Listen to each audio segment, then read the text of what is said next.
Hello everybody and welcome to the Chensor Dynasty here on twitch.tv/jchensor. My name is James Chen and you are tuning in for another episode of UNCHENSORED.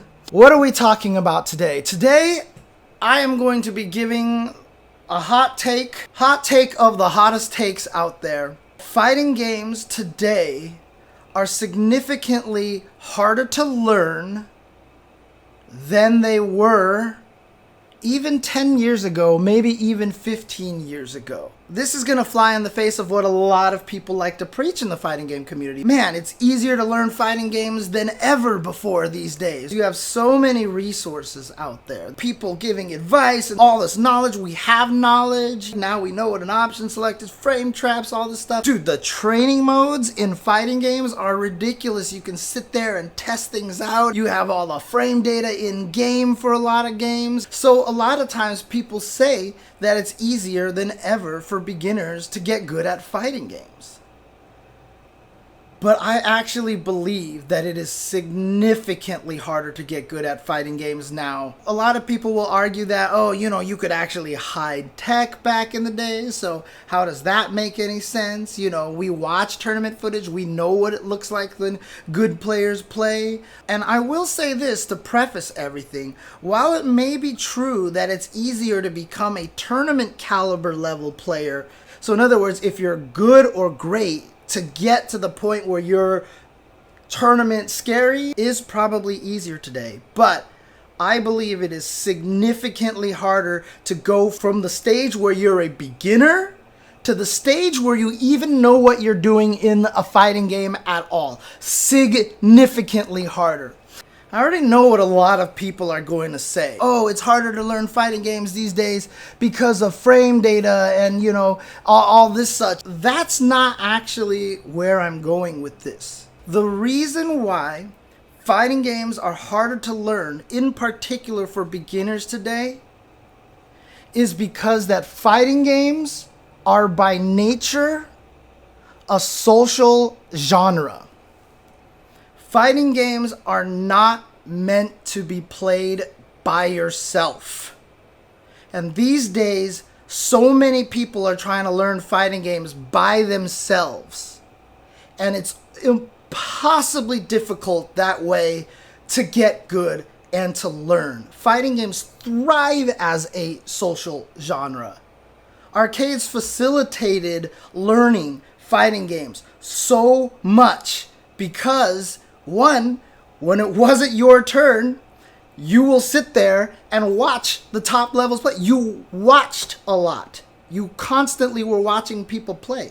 And I know what everybody says. Oh, arcades, they were all about fights and, people got punched and stabbed and whatever like that. Look, yeah, okay, definitely happened, but it wasn't as prevalent as people say. And in fact, the opposite is actually true. Most of people who frequented arcades made some of their best lifelong friends at the arcade because you guys hung out all the time. Hey, you going to the arcade? Yeah, I'm going to the arcade. See, back then we had to use phones. We didn't text each other. So you go to the arcade and you went together. Yeah, okay, not everybody in the arcade loved each other. I feel like everybody in the arcade scenes had one friend, at least one friend, maybe more than one friend. And you guys would always hang out together, you'd watch together, you'd root for each other, and when one person loses, you'd sit there and talk about the game. And I'm gonna tell you this right now. When it comes to fighting games, watching versus playing is night and day. When you watch people play fighting game, everything is very clear. When you are actually sitting there and playing the game, you don't fucking notice anything. Your brain just doesn't work. The stress is super intense. For example, when I first started commentating Street Fighter 4, you fight against Bison in season 1, 2, and 3. If he needed a comeback and he had his Ultra, what did you tell yourself? Don't fucking jump, right? Don't jump, Because how did Bison land his Ultra combo? Jump medium punch into Ultra. So as a commentator, whenever someone would be playing against Bison and Bison needed to come back and be like, don't jump, please don't jump. Like, and then the guy jumps and they get hit and I'm like, why the fuck did you jump? Like, why would you jump? That's the only way he can make the comeback. And then I remember distinctly playing in a tournament where I was fighting against Andy OCR and I had a big old life lead and I jumped at him. And he jumped strong me, Ultra, and he came back and he killed me. And I was like, Jesus Christ, James, what the fuck did you jump for? If you were on commentary, you'd be so goddamn mad at yourself. That's the thing, is when you're playing and when you're watching, it's two completely different things. And this is the problem with trying to learn fighting games today. Is because we sit there, we jump on ranked, and we are 100% playing and 0% watching. And as a result, you get this blurred vision of what the game is supposed to be. You get this very, I'm stressed out, tainted view of the game. Even when you watch your own replays. If you watch your own replays half the time, you still, for some reason, can remember how you felt during the match, during that part of the game. You have that bias when you rewatch your own games. So even if you watch your own rematches, basically it obfuscates your analysis because you still remember how you felt. Having other eyes, having a third party viewing your match is so important for fighting games. But right now, in today's age with the online play, there are no resources for third party viewing for any of that kind of analysis. Basically what I'm trying to say here is that community is the backbone of the FGC. Even something, and again, community, I don't mean like, hey, let's go to Wednesday night fights or some shit. I literally mean like just having one other person to play fighting games with. For example, me and my brother, when we played fighting games, and he would watch me play my matches, and I would watch him play his matches, and then afterwards I'd be like, shouldn't you try to do this? Maybe you should try this. Try doing this. Oh, in this situation, you always jump, and blah, blah, blah, blah. And we would help each other. No more prevalent shown by than Quiggle and Sonic Fox, right? Sonic Fox, greatest fighting game player today, was born and raised by his older brother Quiggle, who was a championship DOA player, and so these guys playing against each other became super good. There's tons of examples of this. Peru and 801 Strider, two players from Utah who basically trained each other, and they just kept playing, and they had a vested interest of getting each other better.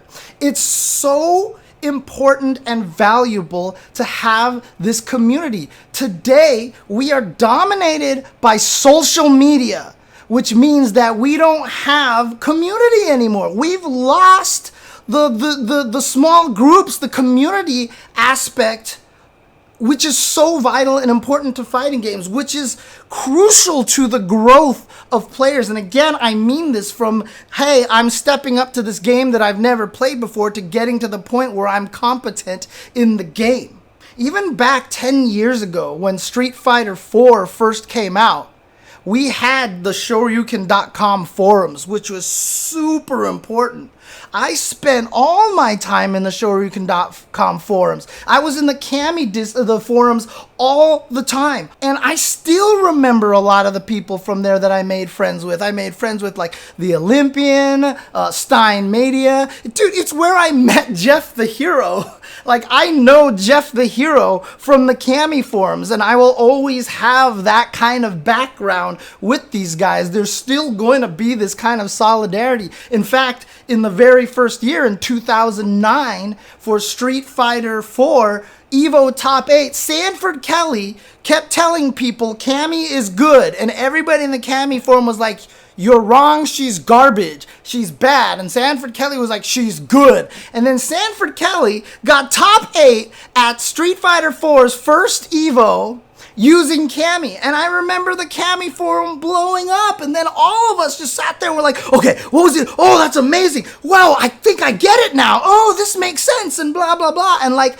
all of a sudden, like, we all discussed it, and then we all grew together as Cammy players.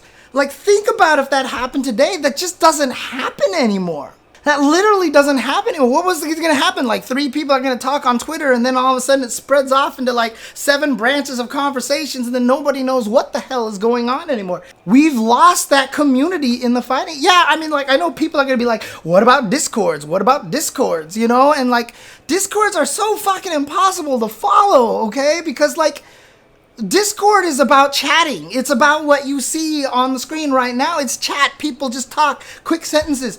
I don't know if people realize this, but back on the SRK forums, like, it was discouraged. Like, it was just etiquette to not write 1-sentence posts. Like, whenever you posted in a forum, you had to make sure your post had something to say. And it was a big discussion. There were no branches. Posts didn't fall all over the place to nowhere and everything. There were like, things wouldn't branch, and you have to click back and forth on Twitter and whatever fucking shit just to even get to any of the conversations. It was all right there, and it was all discussion. And at any point in time, you can go back and read it. It was meaningful. There wasn't people tangenting off talking about, you know, their cats like some people might do. I can't imagine who. Even like forums had tools like go to the last unread post, and you can just go there. And so what the forums did was they created a community, and they created a place to analyze and discuss. There were forum threads for analyze my match. You would post up a YouTube link to your match, and some people would, just because they wanted to help, go and view those matches and be like, hey, stop jumping. Hey, you dive kick too much. Hey, you don't dive kick enough. You just had that certain community aspect in it, and this solidarity that is 100% completely missing from the fighting game community today. And so right now, if you are a beginner and you go and try to learn fighting games right now, where the fuck do you go? Where the fuck do you go? You've got nowhere to go. You're not going to fucking event schlubs, right? Like, I mean, what are you going to learn from that site, right? Like, there's no one sort of resource out there. A lot of people are going to talk about, oh, you know what about YouTube? What the fuck are you going to do when you go to YouTube? Go to YouTube, how do I play Cammy? You get like with 70 videos. One of them is beating the arcade mode with Cammy. The other one is doing the trials. The other one is look how to Tiger Knee Cannon Strike. And then, like, what the hell? Like, how do you even find the good resources out there? Like, how the fuck do you find this information? It's all sitting there floating on Twitter in this giant miasma of garbage out there. How the fuck do you find any information out there right now? If I do find a video that's literally like, this is how you win with Cammy. Cammy's focus attack is one of the greatest tools that she has. It absorbs hits and reaches really far. Abuse the focus attack. And like, you'll watch this video and be like, sick, let's go and let's do this, right? Because you don't read the comments. Who the fuck reads YouTube comments?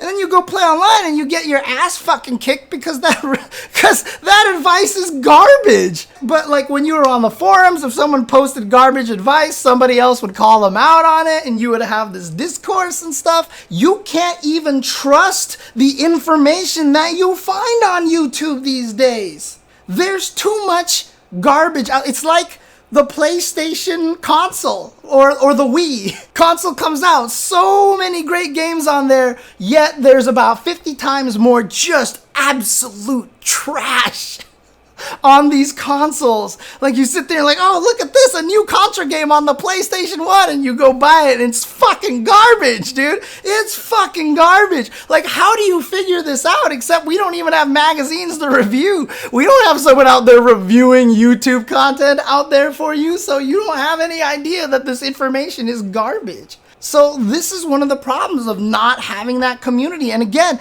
this even doesn't even have to be like experts on a forum. This, like I said, this even comes down to you and your buddy talking to each other. I don't know how many times I'll be sitting there playing a game and I'm like, gah! And I get so pissed off because everybody sees how mad I get. And I come off the machine and I'm like, God fucking damn it, I can't beat this guy. And then my friend will be like, hey, you notice that you do this every single time? And he killed you for it, like, every time.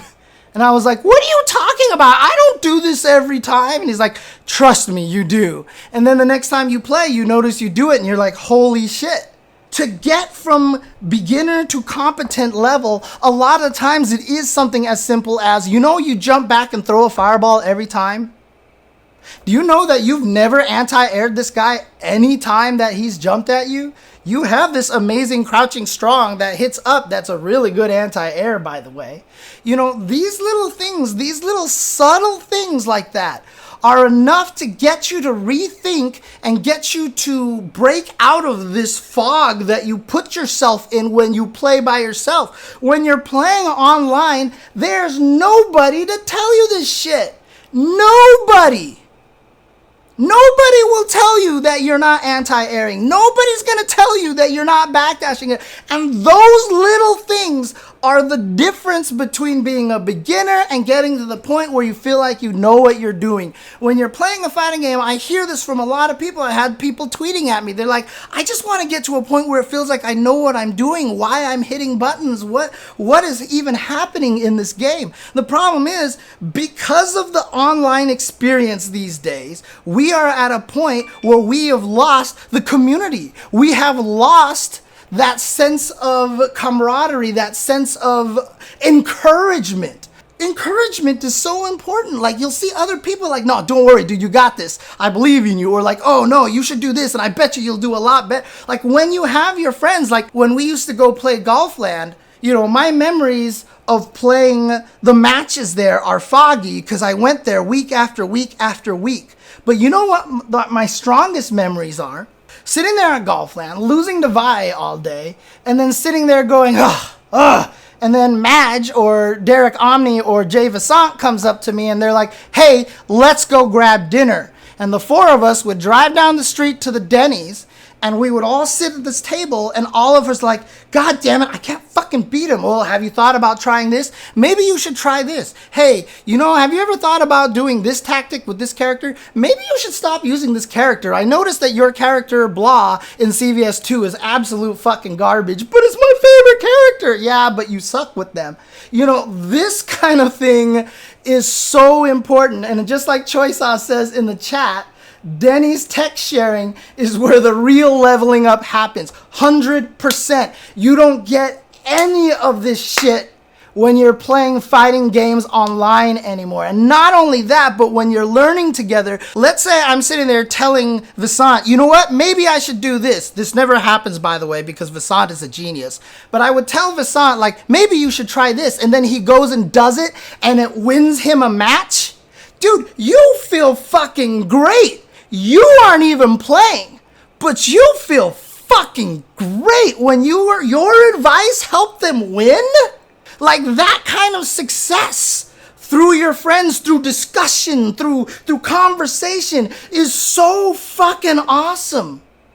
Especially when they're better than you and you don't have that kind of capability to do what they do, but then they use your advice. That's positive reinforcement. That kind of encouragement is real. And then that just makes you want to get better because you want your friends to get better, and your friends appreciate your advice, so they want you to get better. And it's this beautiful cycle. We don't have that anymore today with the online system of fighting games. We don't have community. It's just like going to the gym. Going to the gym is really fucking hard. Why do you think we all have gym buddies? Because all of us are like, I don't fucking want to go to the gym. I'm lazy. Then your friend is like, come on, let's go to the gym. We made the promise. And you're like, okay, you're right. So you guys go together. If the Tuesday show was just me or just David, I guarantee you the Tuesday show would be dead already. But the fact that the Tuesday show is the two of us, and there's that much more of a chance of one of us convincing the other to keep doing it, we're in our 9th fucking year for the Tuesday show. We've been doing the Tuesday show for 9 fucking years, and that's the buddy system right there. Fighting games aren't any different. If you have a friend who's like, hey, come on, let's run some sets. Like, you're like, fuck, I can't win anymore. I just lost like fucking 2,000 points. I keep dying to these stupid scrubby ass Abigails. What the fuck? And then your friend will be like, all right, calm down. Let's play some sets. calm down. Let's see if we can figure out what's going on and get you back into things. Dude, the buddy system is so important in fighting games.